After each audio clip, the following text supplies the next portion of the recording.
we go. Yeah. Here we are. Here we are. I look a little pinkish today, don't I? Well, you're a middle-aged white guy, so there's Yeah. that. Yeah. It looks a little pinkish, but that's okay. Yeah.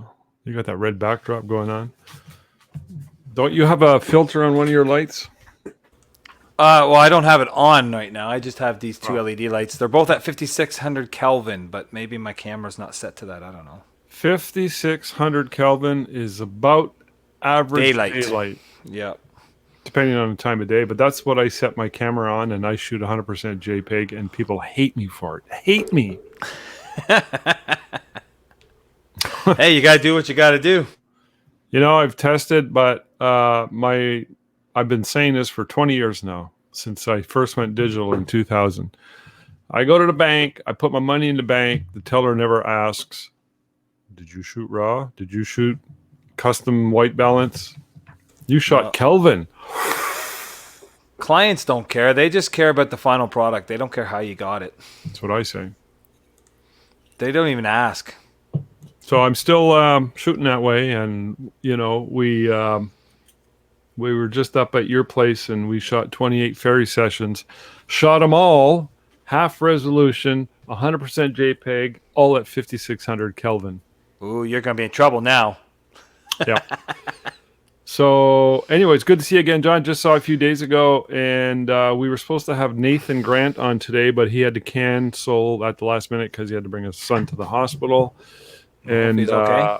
yeah, and well, he'll be back, and that's just the way it goes. And we got Judy Cormier coming up very, very soon too. I've already been talking to her. She's kind of like not as busy in the summertime, so I want to nab her while she's on her downtime. And so we're going to wing it today and talk mostly about, you know, marketing fairy photos, since we just had that recent co-shared experience with you, me, my wife. And sort of your wife. We didn't see a lot of her this weekend. But, No, that was strange. I thought she would have been by more often, but she's helping my daughter with her delivery stuff and that, and doing stuff with her, and doing the mom thing. yeah, doing the mom thing. Yeah, I took it personal at first. I thought maybe she didn't like me anymore.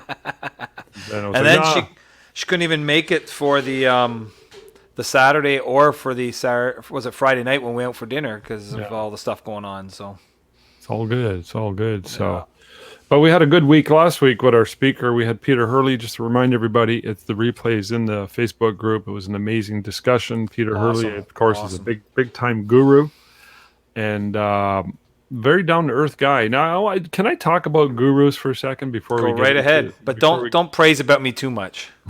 Okay, I'll try not to. I first met my first guru in 1986. I had never heard of PPOC or PPA or WPPI or any of that stuff. I was totally oblivious, and I got a flyer in the mail because I owned a photography studio, and I somehow got on their list, and it was for an upcoming seminar.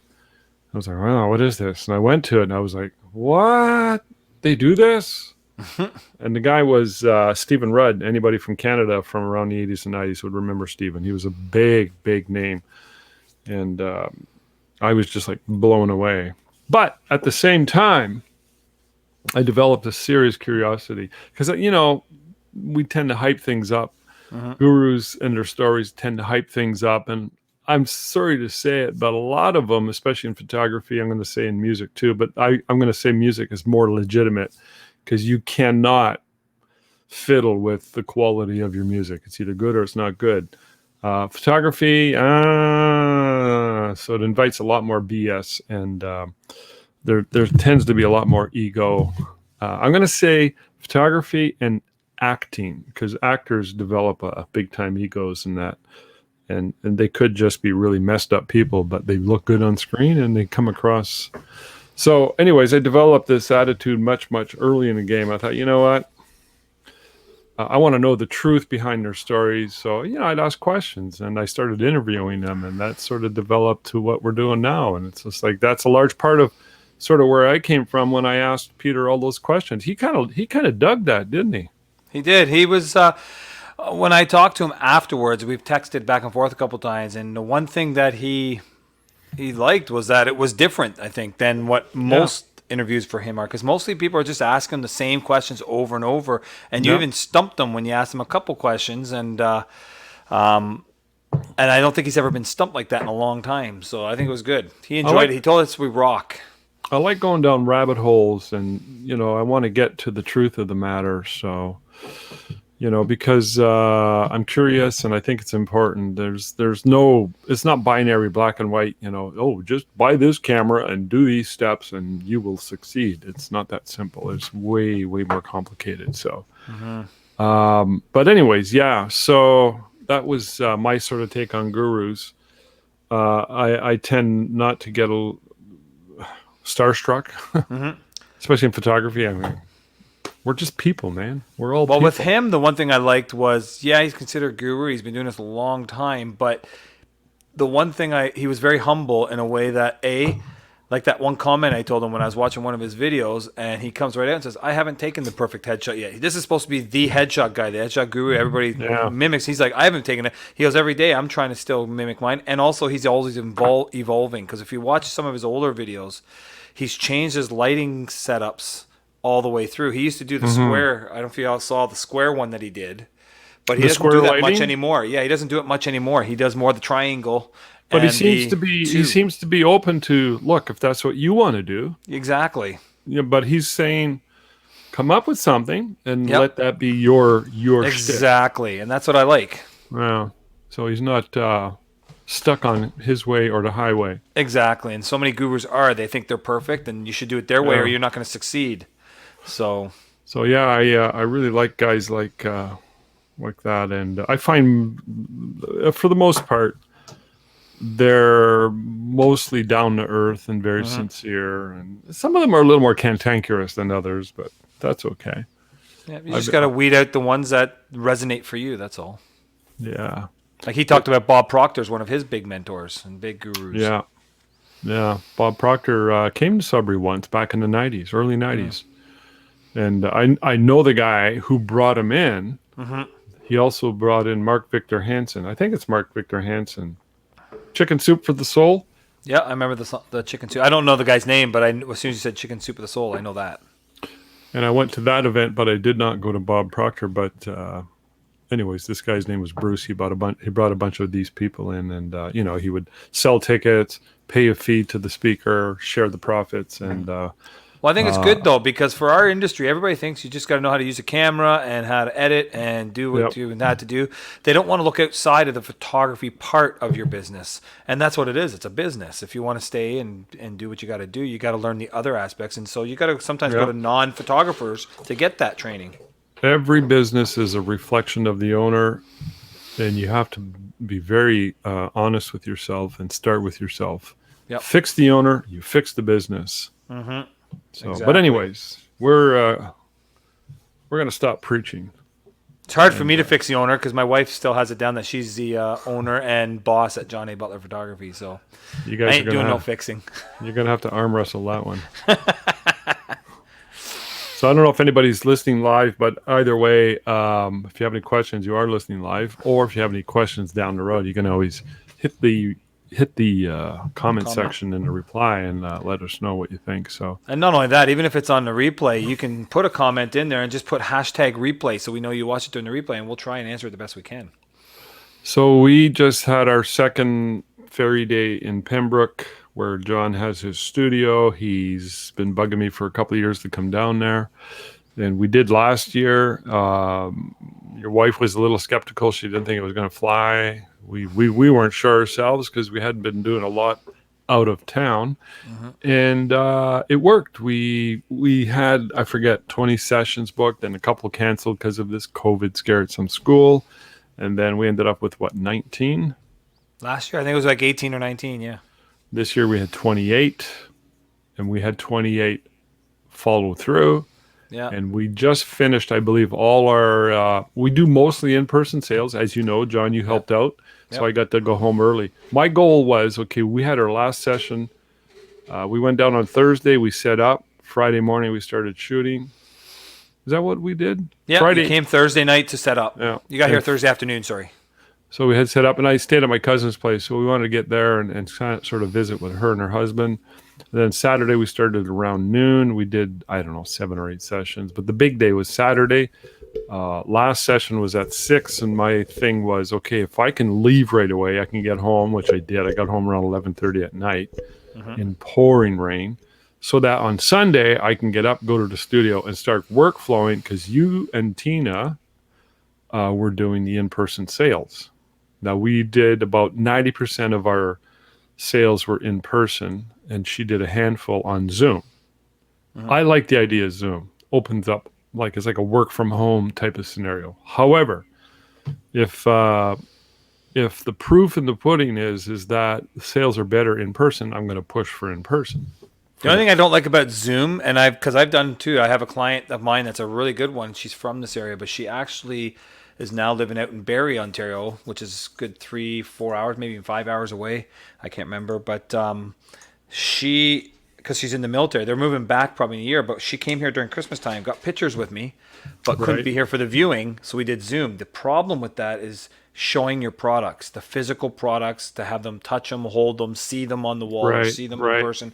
It's hard to sell them just describing them, and then you can sit there and show them in front of the screen, but it's still not the same. I'm not saying this is going to work. I'm not saying that Zoom is the way to go, because it's still a work in progress and I'm still testing. However, to answer that specific question, and that's a really, really good point, probably the best point about doing Zoom meetings for sales, and that is what when they come in to your studio, we have all our products laid out and all our samples. And then our goal is and was, and we did this. When they're done the session, they're excited. Then we go through the products before they leave. We give them a nice, you saw our 8-page full color catalog. And then we say, this is the albums. These are the wall portraits. These are the plaques. These are the frames. These are this, that, and everything else, so that they leave knowing what everything is. And I'm thinking if we decide to do more and more and more Zoom, we're going to tweak that and systematize it even more, if it works. Now, Tina did 2 Zoom meetings. I think they were the last 2. Hark's asking, did you guys have the full display of products on the day of the shoot? Absolutely. Yes. That's what I was right in my front room. They did. As soon as they walked in, they saw 7 or 8 canvas. Some were just canvas, some were canvas framed, some were masonite mounted with a nice linen finish. All fairy samples. As soon as they walk in, we took John's pictures off the walls. We put ours up. They took over my studio for the weekend. We did. And then we had a display of albums, the plaque mounted. We have those, the box with the matted prints. These are all products we have. And so they see it right away. Now, we don't talk about those until after the session. So the goal is get the session done. They're always excited when they're done. They're always, always, always excited when they're done. So you want to, I mean, the ultimate would be you have them come in, shoot, bring them right to the sales room. Yep. That would be the ultimate, assuming all the people with the money are going to be present. That's Maggie when she does her headshot. She shoots it, and then right away she goes right in her office, brings the client in there, goes through the pictures with them right there, and edits them right there while they're there, and they walk out with their file. And she holds her hand out and says, "Pay me $500." Exactly. Did you see Hurley's prices? Yes. He's like $1,500. Yeah, $1,500 just to get her headshot taken by him. But he takes 2-3 hours. He'll give you whatever you want, and then on top of that, he charges you per shot for what you want. So if you end up seeing 10 shots there, you want him to edit and give to you, you're paying, I don't know what it is, like $100, $150, something like that per shot. $200-$300. Yeah. Hark's saying for Zoom sales, I've shown them the products in studio and images of products on the Zoom session for them. Yeah, we pretty much do that. But my testing is to see if the sales are consistent when we go Zoom. I would like that to be the case. Like I said, Tina did the last 2 this morning. She had one at 9 and 10. And I asked her yesterday, I said, I'm really curious to see if the Zoom sales are going to be consistently high, because they seem to be. And I'm like, I want to see if we're going to sell wall portraits. And she sold a wall portrait this morning. She did. I saw that. She sent me a copy of the order form, so I had it for when they come in here. And there was a 16 by 24 canvas I think she sold. Keeping a close eye on that. So Again, I like the idea, especially if we're going to do a lot of out of town sales. So that way if we can do the majority of our in-person sales on Zoom, Yeah. that might be the way to go. Well, what you did though is like if everybody wants to see what you did, like I actually, if you remember, through the 2 days of shooting, I was doing live streams, and it's in the NoBS thing there. One of them, I believe, walked to the front and showed your whole display in my front room. Oh, I can okay. check that out and see it. Yeah. But where you come in is the advantage is it's not like a family portrait on location where you're shooting it and then you're coming back and then you're going to do a Zoom with them where they've never seen your products. When you're doing it here, you could probably get away with it. You have your products out on display when they're Yeah. at the shoot. They're seeing them, they're touching them, they're holding them. So then Yeah. if you go on Zoom, they've already seen them and touched them. They know what they are. And you can have pictures of them if you want to show them. Oh, remember, this is what it was right here. And they'll remember. It's when they haven't seen it or touched it before in person. That's where I think the Zoom isn't as effective. But with the fairies, you had them all on display when they came to get their shoot done, so they know what they're getting. I think that's a very important point, and it's key. And it's if you don't have that where they see it, it's going to really cut in. I believe that's my theory. Is I agree. you know people are used to Zoom nowadays because of COVID and all that, so that kind of helps that particular cultural experience. So we'll have to wait and see how it plays out. So You got to remember, too, in the 90s and earlier, before digital came out, when you were shooting film, say you're doing a weddings, because you were a big wedding photographer back then, they didn't see anything over Zoom or anything. You had to actually come to your studio and pick up probably a proof book or something to look at your proofs in like little 4x5s or whatever you were doing. right. It's kind of the same idea, just in the digital age, I guess. So I'm just I realized I'm not in. If I show my screen, it's going to do that wonky thing because I'm in Firefox. Well, yeah, but you still should be able to open up Chrome at the same time. Yeah. Okay. Well, I don't want to show anything in the browser. I want to show images and go through some of the images. Oh, and okay. I want to go through the lighting. I did a lot of pictures. You can change it That so shouldn't that be a problem, eh? no, because when you do it, it should still come up, and Okay. hopefully it'll come up on Chrome. And if not, you can change your some preferences that when you Team- show files, it comes in Chrome. Tina sent me a screenshot yesterday. When we, we use Stripe, I believe. No, you use See, you know more than I do. Square. So we use Square. Yeah. So they have the ability to leave feedback, and sometimes they do. So I just got a I had to get screenshot. used to that. I'm not used to Square. I have Moneris as paid pro, Yeah. and using yours was a little different, kind of the same but a little different. But We used to use Moneris, but we wanted to save a few bucks. So this one person said, "Very good with kids," which is true. I realized that again last weekend. This is my mojo. I'm just really good with kids. You're in your We're good with element. kids and help to make it a special time by engaging with the little ones and even sparking their imaginations with some fairy treats. Also, a very organized operation. Kind of interesting that somebody would notice that we run a very organized operation. So I just wanted to point that out, that somebody had left that feedback. So, John, if I want to show my screen. You should be able to. Oh. And I'm just trying to get it here because I actually took a behind the scenes shot of that one friend of mine that came. She was the last one the one day, the adult that came with the with the, what do you call it, the crystal or whatever. And I did it behind the scenes for you so people could see your lighting and stuff. There you go. I see your screen. Perfect. Okay, what do you see now? I see it's like a whole What's bunch of this? pictures there, and there's a folder, and there's a Okay. paper with an A on it, and All right.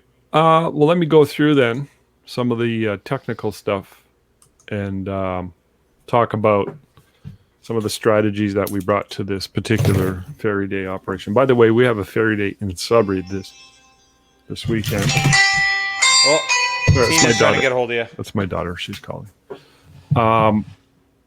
You can see the picture right there. I can see it. Yep, that's a beautiful picture. You know the edges? See the edges in the top left where it's... See right here? Can you see my cursor? Yeah, I see your cursor. Yep, Okay. that right there. Yep. This is a 2-inch gap because this was a canvas print. So I just grabbed the file from the lab folder. Yeah. So that's why that's there. So we ordered you saw it at your studio. I ordered this Yeah. as a canvas. Tina wanted I forget why she wanted an updated canvas because I think I don't know why, but she said, Well, "We you got didn't all-" have any, I don't think, with the box that you started doing, so maybe that's why. Well, that's where I'm leading. But she said we need a new canvas print for whatever reason. I think she's using a new lab, and I said, okay, we're going to use this print here. I just shot this girl. And now there's two reasons why I shot this girl. Well, there's three reasons. One is she's really cute and she's a redhead. I love redheads. And I went through my files from last year, our local fairy day, and I need to find somebody who I can ask him to come in again. And I went through all my files and this cute little redhead. So I emailed her mom and I said, do you think you can come in and do a shoot with your daughter? And she did. I said, I got new poses, but more importantly, I got a new backdrop. And that was a brand new backdrop, which I'm going to show you in a minute. But I want people to understand that, when I do these things through the backdrop and new poses, I need to come up with a strategy that's going to be consistent, manageable, and it's going to work. If it doesn't work, I just chuck it. So this was a new pose that I created with my little treasure box. And I'll get into that in a minute. So you remember this print, John? We had it as a 30-inch canvas in your I do remember studio. that, yep. It's hanging right in the middle of my front room. So that's the story behind that one. Okay, and I did this shot as well. I wanted to see the backdrop, and I'm very, very happy with this backdrop, but I'm going to make a few changes, which I'll talk about in a second.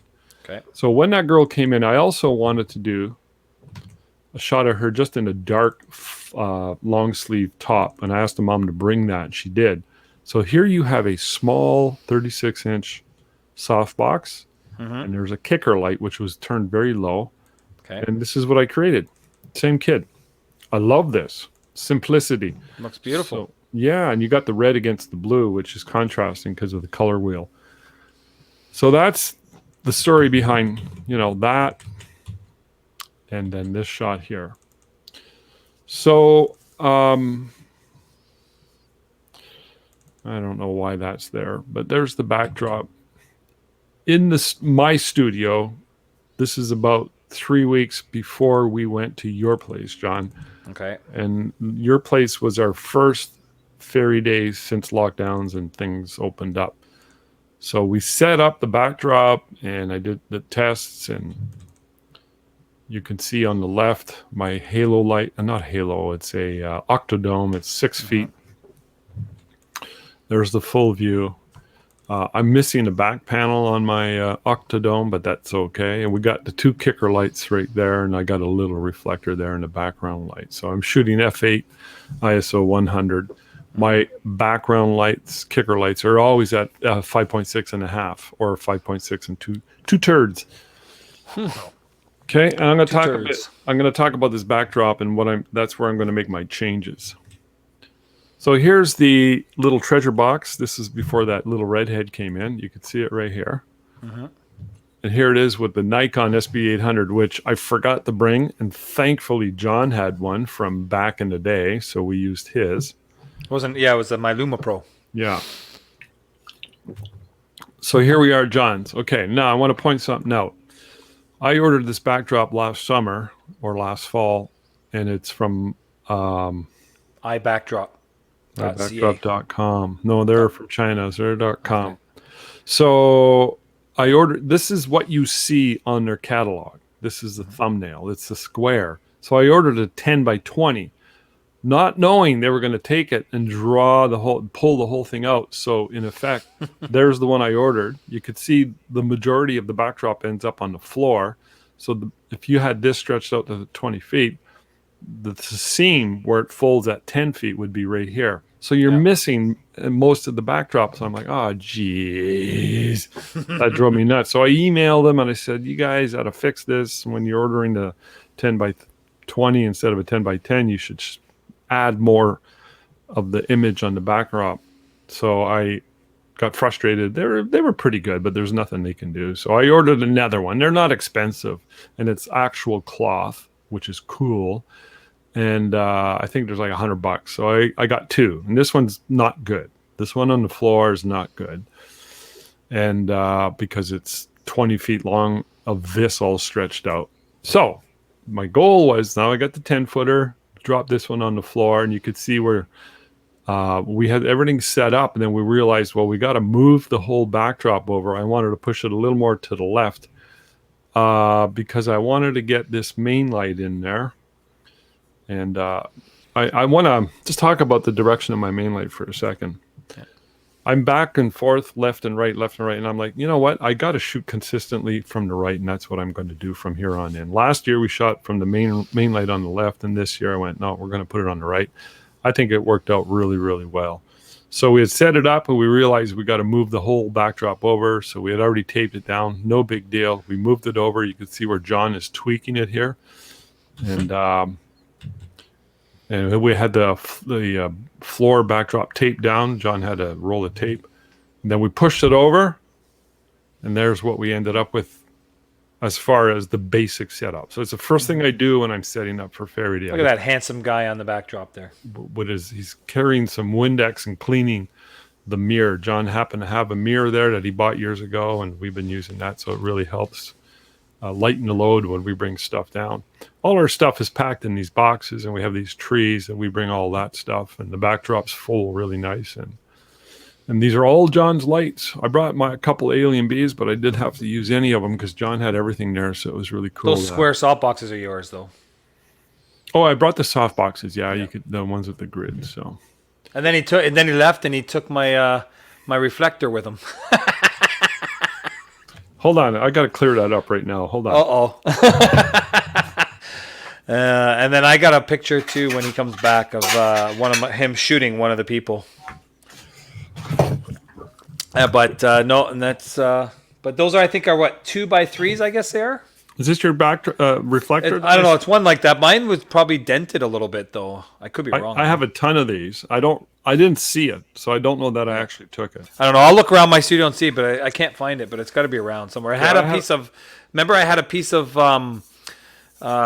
gaffer's tape holding on a piece of paper towel on it as a diffuser. No, I don't remember. I'll keep a look of it. But I have a stockpiles of this because I never use them.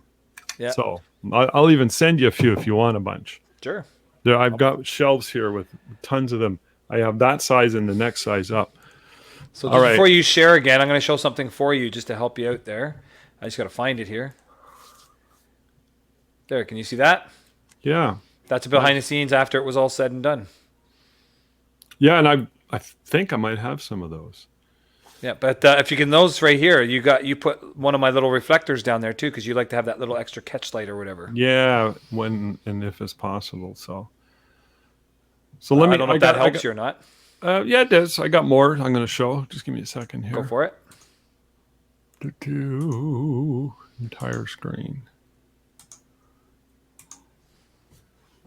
Are we back to you with your water? Yeah, I see you with me on my Windex there, getting ready to be a butler, basically. Be a butler. John Butler, the butler. John Butler's Butler Services at your service. Anyway, so this is us setting up the basic core backdrop lighting configuration. And I'm always thinking, okay, the clients are going to walk in through the doorway on the left, and we got to have room. Are they going to trip over that stand? I'm always thinking about stuff like that. Once I get this set up, my wife, I let her go. She's in charge of placing the mushroom and tweaking the trees and adding everything else. But then John says, I got a red carpet. I was like, oh, perfect. Can we bring it out? So he did. So we brought out a red carpet. I don't remember you shooting all these pictures. This is cool. Yeah. Well, I had my 16 to 35 lens. I thought I'm just going to shoot some. Go for it. Because I knew we were going to do this. Yeah. So there's the final-ish setup, except for that reflector on the left. We moved that out. So I want to point something out here. Fill light to me is really, really important. But because you got a white wall on the left and it's very, very close, and you got this main light. How big is this PLM, John? I think it's about 86 inches. It's freaking huge, man. That's what, 7 feet maybe? I don't know, 6 to 7 feet. It's pretty big. Yeah. PLM is from Alien B, Pulsey Duff. You got to buy it with the diffusion unit in the front if you want. I have the exact same one, and I often will use it when I'm shooting fairies down in London, Ontario, because I have a lot of room down there. I'm using a dance school. And it works in John's studio. Even though you would think, oh man, we're kind of tight for space, but we're not. We have enough room. John's studio is long and narrow, And and I want to point this out. This is really key. The kids are going to be right here. This backdrop, this light, sorry, is literally 90 degrees. I find that people make a mistake with their lighting all the time, and they make a few other posing mistakes, which ruins the lighting. But I'm going to talk about that in a minute, and I'll point something out. So that's her core setup. Tina's tweaking the trees and all that. And there's John holding my treasure box with. I asked him if he had a light because I realized I forgot my SB800.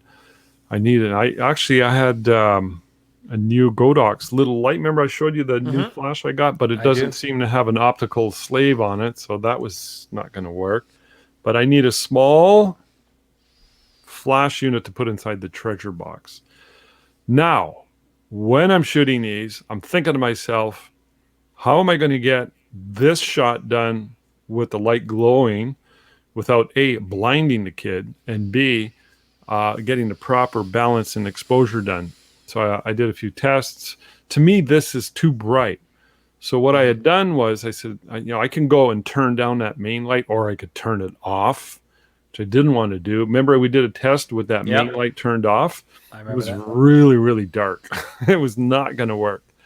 So instead, all I did was I said, okay, when I'm using this particular prop with the flash inside, I'm going to simply knock my exposure down to f11, which will darken everything from the normal exposure and the actual flash. So there it is. So this is f8. This is f11.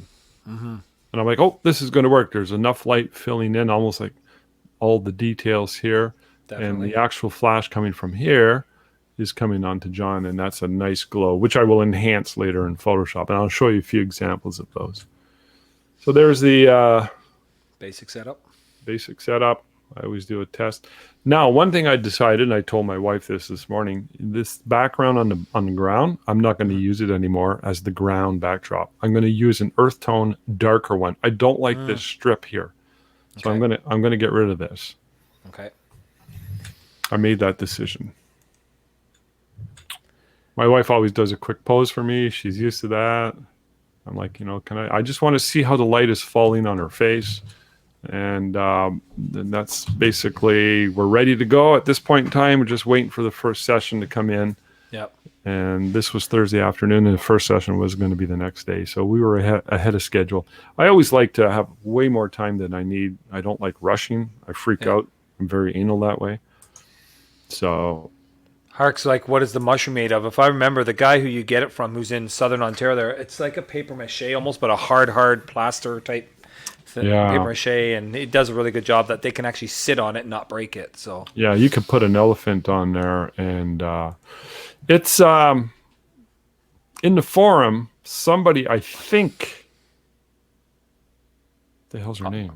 I have the actual catalog here. I can always send it to Hark sometime when I find it. It's here. Yeah, he's from Brampton. No, it's not Brampton. It's actually a little bit more west than Brampton. It's like Milton or something like that. It's out in that area. He must have moved, but they're not that hard to find, and you can make your own. I can't. I've seen people do it. Some use those spools. Alicia from Australia. Oh, Australia or New Zealand or whatever. Yeah, Birch. Australia. She made her own, and she took pictures, and I have those pictures in the forum. Yeah, Alicia Birch.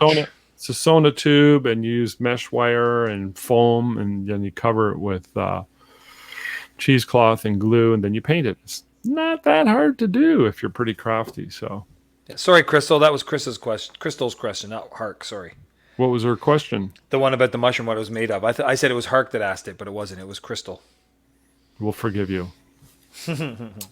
So yeah, if I were to do fairies over again, I would focus a lot of time and attention on getting the proper mushroom. The mushroom's pretty key.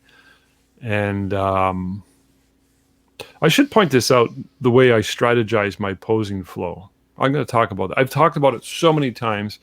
I forget that it's something that I out to talk about again. So I'm going to bring that up again in a minute. So I can't remember who posted this, but somebody said, nice work, Robert. Question for you. What are some of your top selling poses? Have you done an analysis of which one are your best sellers? Oh, I do remember seeing that. Yeah. I really like that question. And I asked my wife, Tina, I said, have you noticed if some poses sell more than others? And we got to be honest with you. No. However, um, I have a folder here. Okay.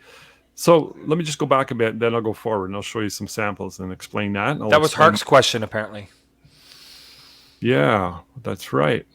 And I can help you out when you're done this. Sorry, I'm not going to cut you off, but you continue what you're doing. But when you're done, I can also give my impact on, because I did a bunch, like half of the people's sales sessions, and I can tell you what they were telling me what they liked. Okay, that's good to know.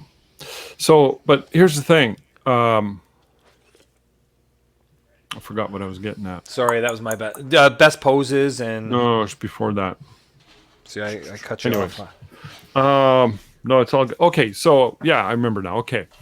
I tend to freak out when I got a lot of stuff on my plate, and I like to be super, super organized.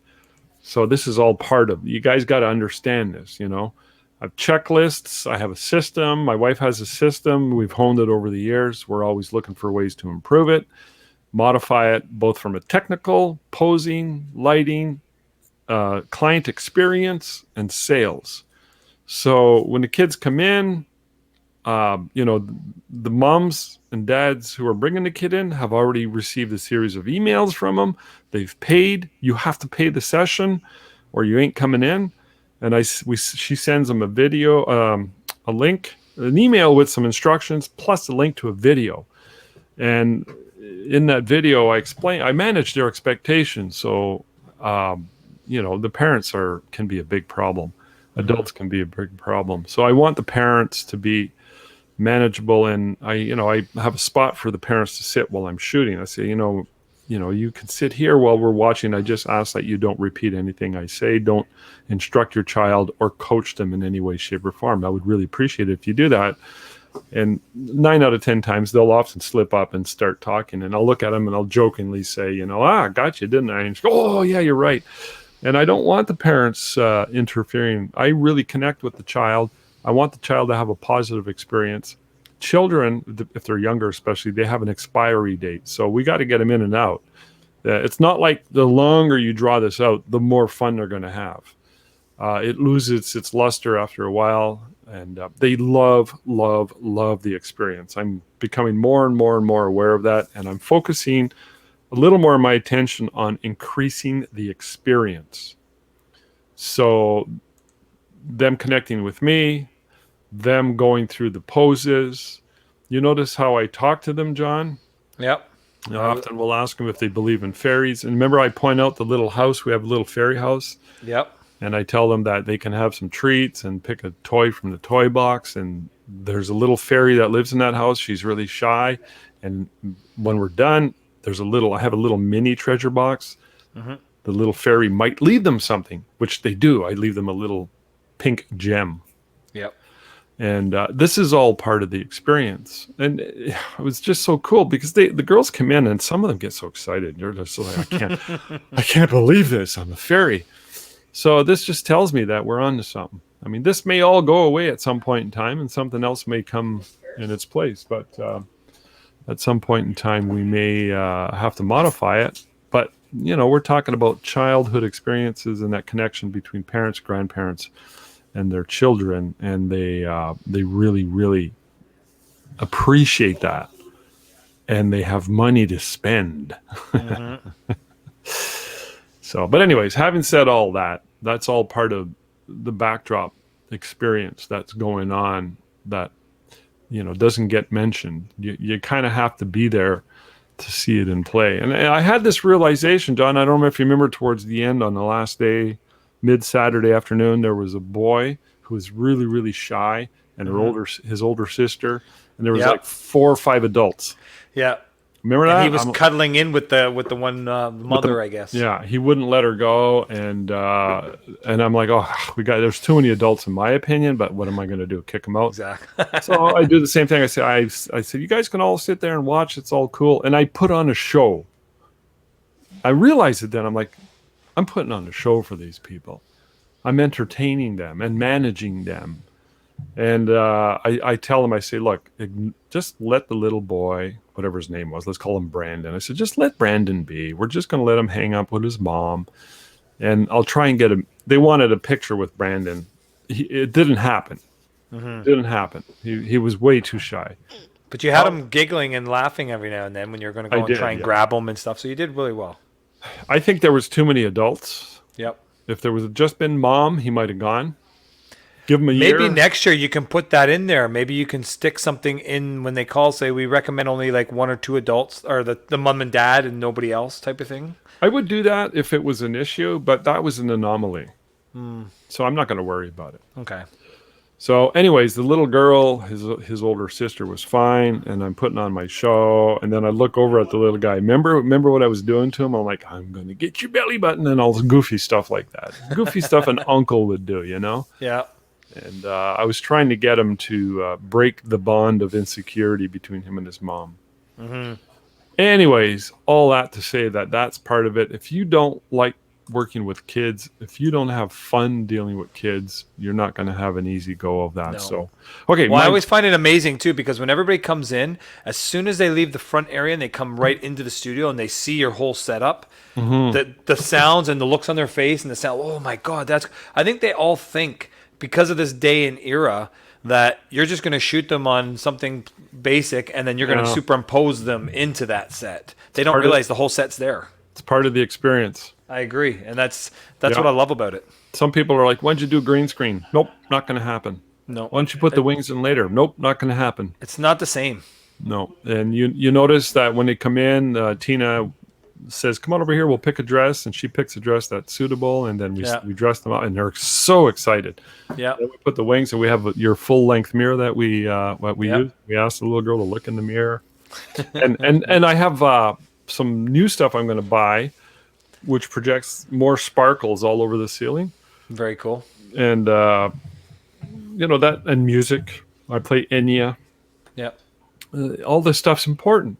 I couldn't get you to play Metallica. You just wouldn't do it. No. Well, maybe with an adult who's a metalhead fairy.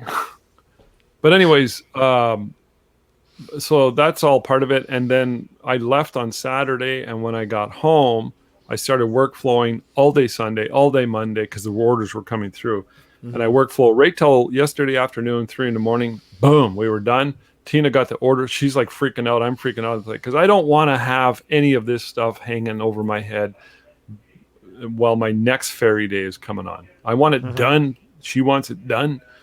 It takes her a lot of work. She's got albums. We sold quite a few albums this year, and she's got to go and design them. She's going to get on this computer as soon as we're done here. I sold 2 of them for you. That's awesome, man. Which she doesn't like, because she doesn't like doing the albums as much as the. They're a lot of work, but I got to workflow like 20 images, but it's all good though. I mean, exactly. My workflow is pretty fast, and I did a video 2 days ago, and I put it in the Facebook group. So if you want to see my workflow, I said, you know what? I'm just going to grab my next order, and I'm going to show this in real time. So I worked like 7 images or something. Yeah. Well, there's that one album I got for you there. You're going to have a challenge, because she had me, if you notice, I had to send you some pictures of how she wanted it cropped. Yep. No big deal. But I told her, I said, it depends. I'm pretty sure his camera's good enough resolution that he can crop in like that. It will look fine. Oh, yeah. No problem. Even though I shoot half resolution, I don't shoot 42 megabytes. I shoot half that because I 30-inch canvases, whatever. No problem getting... Anyways, my workflow video is in the Facebook group if you want to see that in real time, guy. And I think that's very, very important to understand. I know there's much better workflow and much better fairy images than mine. 10 times better. And I could probably go down that road, but I'm not going to. No, when you're doing a big thing like this, where you got 27 different people that you got to workflow, you don't have time to do all that. There's nothing wrong with the way you've got yours workflow. People love it because the atmosphere that's in that picture, because it's not just like it's out of the camera sharp and that. It's still sharp, don't get me wrong, but you have like this painterly, but you put this hazy type, but yeah, it's got an atmosphere to it. Like they're really in a movie set. That's what I look at. It looks like a movie still. So people love it. So they do. So I wanted to point that out. So yesterday afternoon, all these got sent to the lab. Boom. So we're like Tuesday afternoon, we're like, we're doing good. Tina's like, I can't believe we're really on schedule, ahead of schedule. So, and if you want to be ahead or on schedule, you have to plan for it and have a good system in place. And you got to dedicate the time and get up in the morning and get straight to work. So that way you sleep easier at night, less mistakes. And my wife tends to nitpick when she says, oh, it's going to take me forever to get this stuff to the lab because I tweak every image. I'm like, well, you got to stop tweaking. Well, she zooms in on them. I'm like, stop that zooming in stuff. I mean, it's exactly. If a 5x7 or an 8x10, you don't have to zoom in. It's those pixel peepers.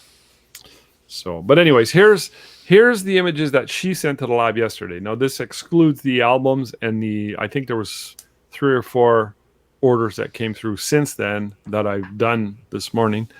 And I want to point this out to show you, to answer the question that I think Hark asked, bestsellers, and also to explain a little bit the workflow. So when the little girl comes in, I do a full-length shot. You can see this shot here. I have her kneeling down and sitting on the pond, and then I put her on the mushroom. That's my flow. Okay, standing up, holding props, holding the ball, holding the lantern, picking up the lantern, kneeling down, looking in the pond, sitting on the pond, and then on the mushroom. I do that over and over and over and over again. I end up with about 40 usable images. Do I end up with 40 images? Because you went through my, you did a lot of selling there, John. Was I overshooting? I don't think so. I mean, there was depending on the person, there was usually between about 39-40 to about 65. But it also depended, too, if you have 2 kids in there or 3 kids, too. So these are actual images I got sent back to the lab. So I'm going to go through them really quick. So she's picking up the lantern. She's looking at Tina. She's sitting down, picking up the lantern. Just sitting there. So these are images. When they're sitting on the mushroom, I always come in for a close-up, and I ask them to look at the froggy. And then here we go. Same thing, standing. 2 sisters and a brother. Cute poses. So these are what clients ordered. They love this pose, by the way. The little dude on the mushroom. He looks pretty handsome there, doesn't he, John? Look at him. He does. I'm the man. That's his sister. I mean, I love redheads. I mean, look at him.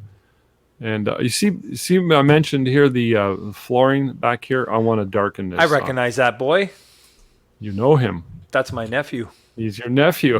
That's my nephew. And that's your sister-in-law. And that's my sister-in-law. She came in too. So there they are. So here's the new look with the flash going off. It works, and they ordered it. Yep, I love it. Quite a few ordered it. There's the adult one. Yeah, that's a friend of mine. And she's that's all images she ordered. Into the crystal stuff in that. Here's a plaque. This is going to the lab. I don't know, 24 inches on plaque mounting. I remember this girl. She was 10 years old. She was quite outspoken. I really liked her. She had quite the personality on her. She had glasses too, and I did some. I remember that. Yep. Some with the glasses and some without. Tina said they often like the sleeping pose. Yes, that's the big popular one for me. The 2 things I noticed the most was the sleeping pose and when they can see their face. If their face is turned too much, they didn't want it. A lot of my clients, they didn't want him. No, eh? It's all about the face. Yeah, like there was one where the one girl was kissing her brother on the cheek or something, and she liked it. She finally found where they could see their faces a bit, but the one girl, her almost the back of the head was facing you because the way the boy was situated. Yeah. And that was the only reason. She loved the pictures, but she couldn't see the girl's face as much, so that was the only things. That's tricky to do those, and often when I'm doing the kissy shots or nose-to-nose shots, I'm very aware of that because you got to be in touch with that. And if you're not able to really be aware of it or sort of clue into how the final image is going to look insofar as those poses are concerned, it comes with experience. I mean, you just get there. I've photographed so many kids in my day. I'm 40 plus years as a photographer, started out as a school photographer. You get so used to photographing kids. Plus, I'm a big kid. Now, this is laughing at the camera shot, which I never do, but I did. And they ordered it. Oh, that's cute. Look at her face, eh? Isn't that adorable? The little chuggy cheeks. This I thought was a dude. Yeah, but that family there with the 3 kids there, that girl there especially, her and the other ones, when they came back, I was sitting in the back room here letting you do your shoot, and when they came back, all they were just raving how much fun they had. And they're like, "Oh my god, I love the Oh, dress. nice. I wish I could keep this dress. I want to take this dress home." Well, when she came in, my wife was like, "Oh, you got two girls and a boy." No, I'm a girl. They didn't care, and I did No. the same mistake when they came in the studio. I'm like, "Oh, so you got your brother here? Oh, it's a girl." And I mean, look at her hair and put her with boy clothes. She had boy clothes on. Yeah. She's a girl. There you go. Yeah. So I don't know if you can see any consistency insofar as favorite poses to answer Hark's question, but these are the ones that sold from actual sales clients. Yeah, I mean, they paid money and ordered these in the packages. Many of the packages that were. I'm kind of happy this one got picked quite a bit. So. Yeah, that sleepy one, everybody loves it with the hands on knees. I love that one. That's one of my favorite. Yeah, there it is there on the left. So there you go. That's an older fairy. That one there, if I'm not mistaken, I think that's little Riley, if I'm not mistaken. And I met her when she was first born. Right. And we do the Santa pictures at the one mall here, and they're friends of the lady that was running the mall. Or it's the lady who was running the mall at the time. It was her daughter, and that's her granddaughter.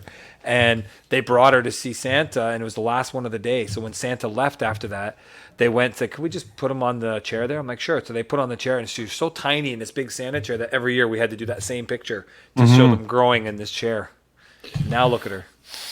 I want to point something out. See the lighting? The main light's split light right here, which is not good. She's looking on the wrong side. I took it anyways. I mean, It happens. I want them facing our right, their left, a little bit, or at least facing the middle, because that main light is sweeping from the right. And then, of course, with this light here, and here you see the light coming across, a little bit too high here. It's kind of shadowed in here. Yeah, but you got that Rembrandt lighting going there. Yeah. But here, when I'm shooting the little dude, you'll notice I brought him really much closer to the camera, and that created split lighting automatically. So you see she's facing a little bit to her left, our right, just to catch the bulk of the face. And it's a mistake. Remember these kids? These kids were really hyper. But anyways, that's... Now, here's a really good example of how the lighting is maximized.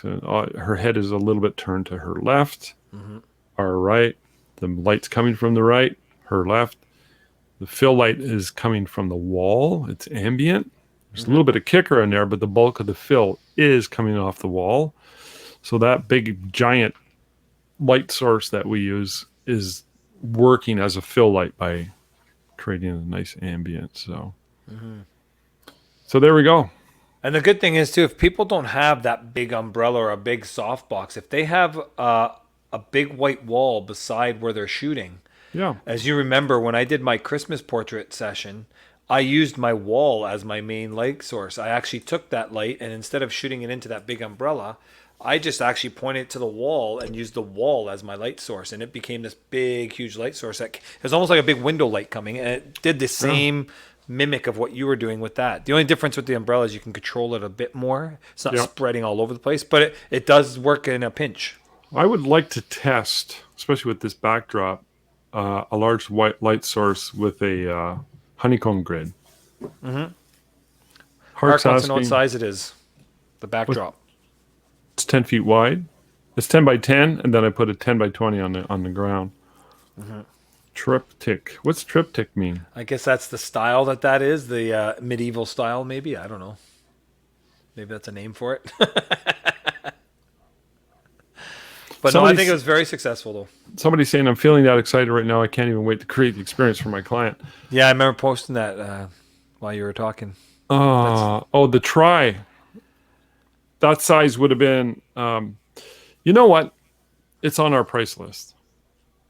Go in the Google Facebook page and I believe it's 20. It's probably like a 10 by 20 for the 3 pictures, and I think probably it's a 10 by 30 for the 5 pictures, because it's 3 5x7s and 5 5x7s on there. go to westmountphotography.com. That's our studio webpage. Go to fairies. On the bottom, you'll see a link to information on getting ready. And then you'll see a link in there to our catalog, which is a PDF, and we have that printed out. I think that I've talked about that before, but our 8-page full color catalog is 5.5 by 8 inches. Mm-hmm. I think is so important. So important. And Crystal, if you're doing fairies or whatever you're doing, and you're going to use a lot of what Rob's doing, and we'd love to see your work afterwards and hear how it went. We all learn. I've said this all along, that this is really child photography evolved to a new product, new experience, which blows me away. This keeps us afloat. Fairy days and fairy events in different towns year by year. I mean, we do a lot of weddings and pop-up weddings. That really does a lot too. But the bulk of our annual income has now been fairy portraits. And we could easily scale it up just by, we got limited amounts of time, but if we wanted to go to more and more towns, I know it would work anywhere. I'm very, very confident about that. You're creating a nice experience. They love it. There's a lot of demand and desire, and they're willing to spend money. Exactly. No, it's true. And I found that even when you came last year in September, I basically copied almost everything that you did for my Christmas package, and I made that little room that I did for Christmas. But I had the same products. I had this canvas. I have the same, as he called it, triptych, or whatever you call the 5 plaque. And I the think difference that was a typo. What I did is I actually did the 5 plaque and had the sample made. And then instead of making a sample 3 plaque also, so you can see the difference, I made a 3 that was printed and mounted on masonite and had it framed, because I have my local framer here that put a black frame around it so they could see the frame print or the plaque print. John. And then I tell them they were in both sizes. John, you have that. Are you near your back office? Yeah, I can show them if you want. Pick it up. You showed me when I was there. Let me go really grab them. nice. And then we'll wrap this up, because I got to get off the computer soon.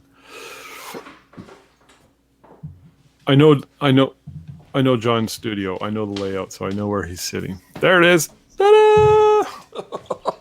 Oh, I'm getting old. Yeah. All right. What is Not the as left old. ear? This is the right ear. There we go. Not- Now I can hear you. You're not as old as I am. 63. Turned 63 2 days ago. Yeah. But this is the 5. So you got, I'll try and do it the best I can without the light shining it. So you got the 5 prints. And that's a 10 by 30. And it's the plaque mounted. So it's ready to just go up on their wall. And I use the black on the sides. I don't know if that's what you do, but I did the black, because you can get different colors. And then we just tried to make it all Christmassy. If you can see, I don't know if you can see it, but it's got like little stars and stuff on it with the burgundy background. It just matches the setup. And then we do, I don't know if you can see that, but we have our little magic shot there where we actually later on Photoshop put the glow coming out of the book. Yeah. So that was the 5 on the plaque, and then instead of doing the 3 on the plaque, because they can do it like that, or a framed one, we did the framed one in the 3, which is this guy here. So it's just in a basic black frame. It's just got the 3 5x7s, and this is a 10 by 20, and it comes all ready to go on their wall with the wire backing. Nice. So you have those were lit by your main light just bounced off the wall. Bounce off that wall where that red carpet was. I had it bouncing off of that wall. And then I had one of those big reflectors. I had that blocking it a little bit from the background, because I found it was making the background too bright. So I had them block that off a little bit so it wasn't so bright. And then on the right-hand side, the right of the camera, I had another light with... I want to say it had just an umbrella, just a basic umbrella that I just had turned right down about 2 stops less to 3 stops less, just to add a little bit of fill on that side, because it was getting a little too dark on the sides, and I didn't want to have to bring reflectors because I had the whole set the way I had it. So I just used that, and then I had I think I had one kicker light, the one that was on the wall there, that bracket, and it had a kicker light coming from the one side where the fireplace was, and then we had the whole setup there. I just used the 3 lights basically, and it worked. That's all you need. It worked, and then You can get away and then with I one took light. that little Luma Pro that you used in your box there, because it's just a slave flash. I actually, in the fireplace, I had it inside the fireplace hanging with a black zip tie zipped it in there so you couldn't see it. And I put a yellow gel and an orange gel on that flash, because even though you can turn those fake fireplaces on and it goes an orangey glow, when your flashes go off, they overpower it and you can't see the orange glow. It just looks like little logs in there. So it actually would go off at the same time and put that little orange glow in there to make it look like a fire going on. I might add a real fire this time. I'm not sure yet. Because I found out in Photoshop how you can do that, and I've been doing it with my real estate pictures. You're a fire maker. Yeah. So I'm going to try that and see if it works. Okay, I gotta go. My wife's giving me stink eye. I promised her this would be an hour. And it was an hour. We were able to take it out. I hope you guys got some good information from our discussion on Fairy Day, and more to come. No, definitely. Hark said, thanks, John. That's a great product for these events. It definitely works. That's for sure. Yeah. So, all right. So I'm going to try and find how I can get over here to stop this episode here. All right. I think we're ready to go. Okay. Till next week. Hopefully we'll have another guest on next week. That's the plan. Should be good. All right. Thanks, Later, guys. Thanks, John.